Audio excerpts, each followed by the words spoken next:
So for this first Bootstrap item for this week, we're going to use Web Dev Simplified. I've given you his link here. I already have it open. But I'm going to actually walk you through the setup because it's important that you get the setup right. And he goes fairly quickly. I'll just tell you, I just finished this work, and I ended up like really going back and forth. And I can show you. Matter of fact, if I come over here, if I was watching, I'm going to turn it off, but if I was watching him and now here he's just going over it, but I can use my arrow keys and notice if you see on the video, it's going 5 seconds forward and back. I definitely did that a couple of times because he goes pretty fast. Okay, but I want to walk you through and still watch this first 5 minutes, and especially here because he's going to start talking to you about the classes. But I wanted to just show you the setup because I think it's worth knowing about, and he ends up using an extension that I chose a different one because it worked better. So I just want to show you that. Okay, so I'm going to move over to VS Code. And so what you'll do here, and I've already set this up, but you'll click into lectures, you'll create a new folder. That new folder will be called Bootstrap, no spaces, lowercase. Inside of there, you'll create 3 files. Okay, one is an index file. Now I already have this one open.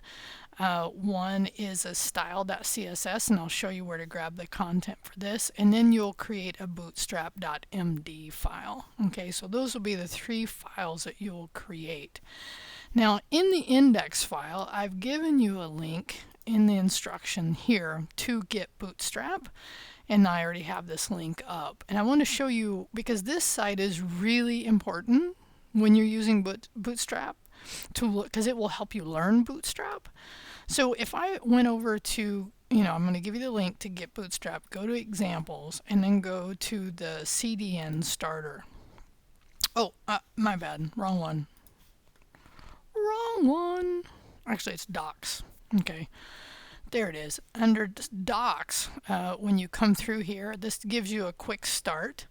Okay, and then in this case, you could absolutely load Bootstrap locally, but we're not going to for the purposes of what we're doing. And in general, you can use what's called a CDN, so a content delivery network.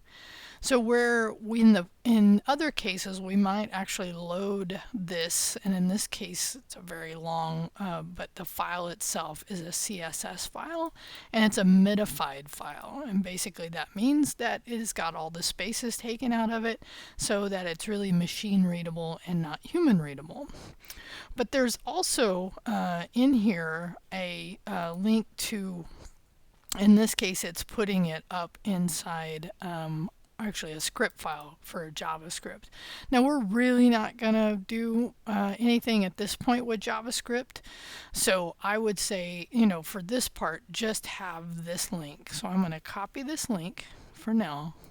Copy that. Now you can tell I actually did this here, and then you paste that there. Okay.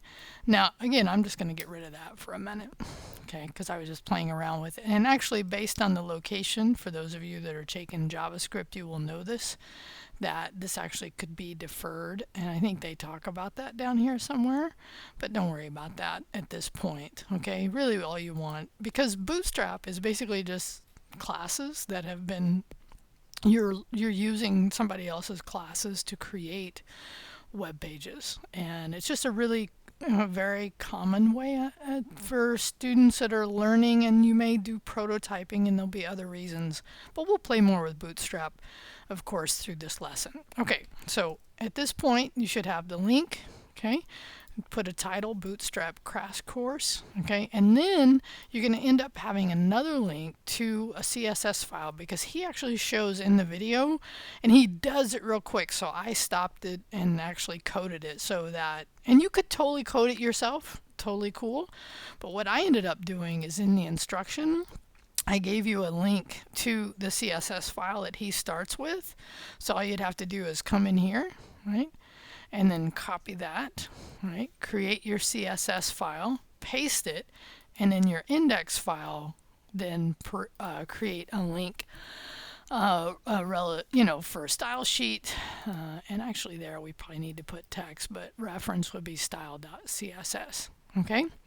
All right. So then at that point, right, he's actually already going to have his starting document up, and he's using Lorem Ipsum. And if I wanted to do that, I could put times, like, because he's going to have a bit of text here, or maybe even times 3 or just by itself. And if I hit tab, then it creates that content for us. And if you've never seen that, it's an easy way for us to use Latin to create website content that we just want to play around with. But when you do the *3 or whatever, when you do that, then it creates multiple lines. Okay. So if you have this available, it's a great start. The last thing you'll want to have, and again, this is actually not required. It just helps you. In his video, he talks about an HTML, CSS. What was it? HTML and CSS. Bootstrap. Was it CSS Bootstrap? Yeah. Anyway, it didn't work for me. And there's actually various reasons why things don't work. And what I mean by work is I installed it and it wasn't actually giving me what's called IntelliSense. So it actually gives me a list of the classes in this case that I could use. So I ended up, and this is what I recommend. And actually you can see I've already installed it. It's called Bootstrap IntelliSense, and this worked really great. Again, you do not have to do this step. What it does is when you're coding, let me just show you, and you'll see this, when he does divs, and he puts like row equal, okay? Sorry.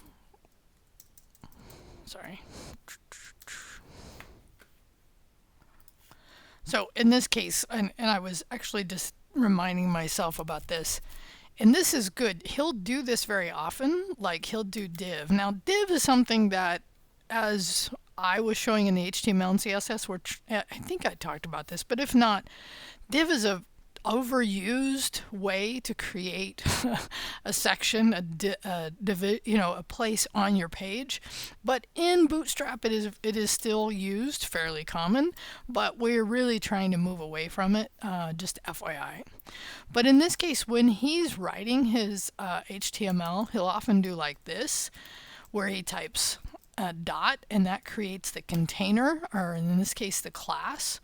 And then if you do dash, this is what this extension that I just showed you gives you.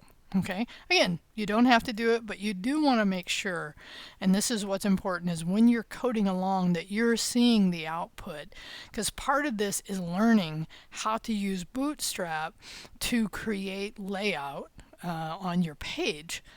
And if you're not checking your work, it will just not, it'll make it harder for you as we go forward. Okay. So that extension definitely helped when I was doing it. It just made it a little bit easier. Okay, so now the last thing I'll show you before now, because what we've done now is you've watched my video, and now your commit message is CDN, setup CDN and extension, right? Again, you don't have to do extension. I just showed that. So that would be your commit message. And now you start watching at the beginning and you code until 9:34, and then I give you a commit message. So make sure you're keeping an eye on this as you're coding through. Okay.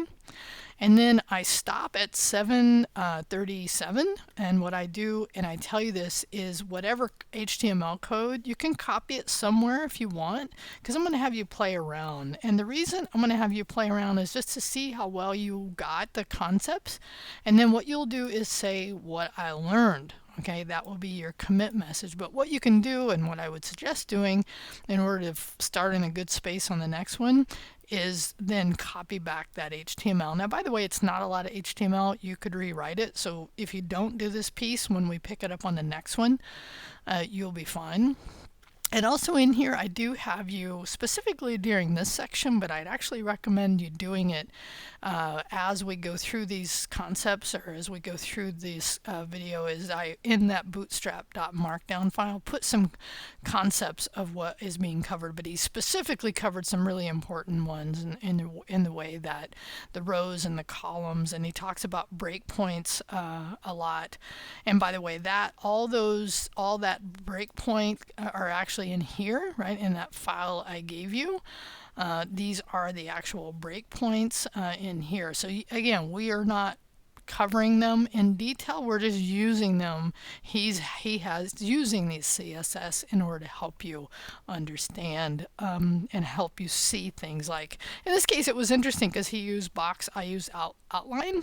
It was like, yeah, this is a similar concept. But what's cool too is he's using not hard, not pixel. Not absolute but relative sizes here for font size, so that's cool to see that as well. Okay, so again, once you're done with this part, do the setup CDN and then go ahead and code along. Talk to you later.